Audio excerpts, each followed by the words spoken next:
Say, yeah, she's late. She's late a lot. Yo, y'all lucky I make it on this blood rise stage every night.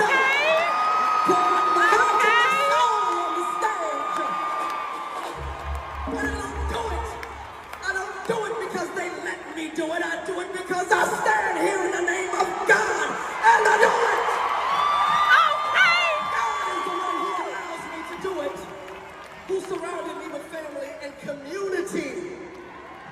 When there was no support, when the album sold so many records, and no one showed up and said, hey, would you like to make another one? So I went around the world, and I played the same album over and over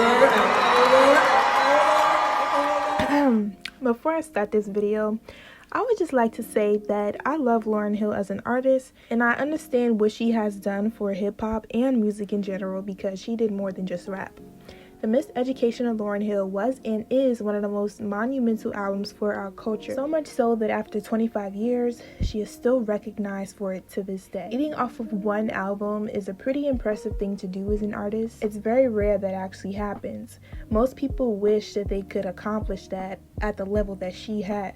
And with that being said, it's definitely a thing that you would expect someone to be grateful for. So to see her say this to her fans at a concert that they paid for is rubbing a lot of people the wrong way. To say something like, y'all are lucky I make it onto this stage every night, to people who go out of their way to see you, is the epitome of disrespect and unprofessionalism. Something that I would have expected from some of these new artists who don't really care about their fans or the people putting money in their pocket. Not being punctual and not caring about people's time in the name of God is an extremely dangerous level of hypocrisy and an even more dangerous case of a superiority complex.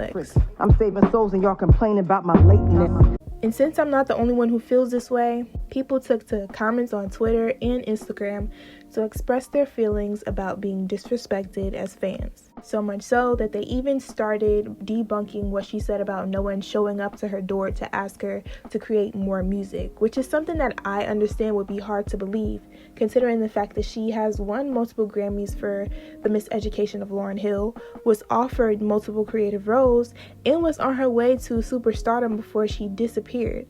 So it wouldn't make sense for her label to not want to recreate what she has done once before. These record labels are businesses that have a representation of putting the money in the music before anything else. I'll be very honest with you, as a musician today, I'm not in the studio right now, and everybody in my world thinks I'm crazy. What's going on? You need another album out. You know, the time is running out. You have a certain window to make music.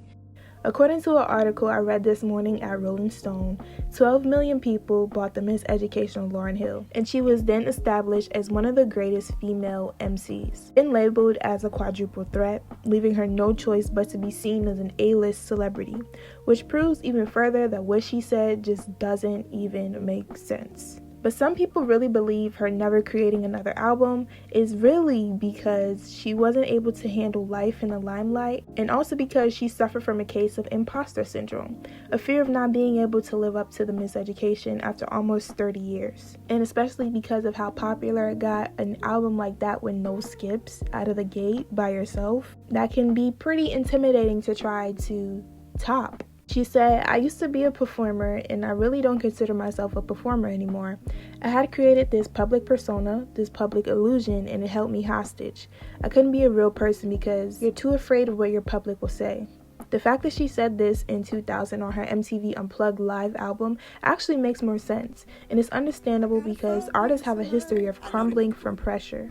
I gotta find peace of mind. As humans, that can do a lot to you. So if the extra attention and the constant pressure of being in the public eye was too much to handle, then just say that. Or at least, don't lie. Honestly, regardless of which, that still doesn't excuse the behavior of being inconsiderate and negligent. For a person to claim that they're moving in the ways of God, they'd understand that God doesn't just recognize them, they recognize the people. She isn't gifted as the quadruple threat she is for her own reasons. It's for the people. For a person to claim that they're moving in the ways of God, they'd respect the opportunities that they have granted you and not wasted the people's time that support you.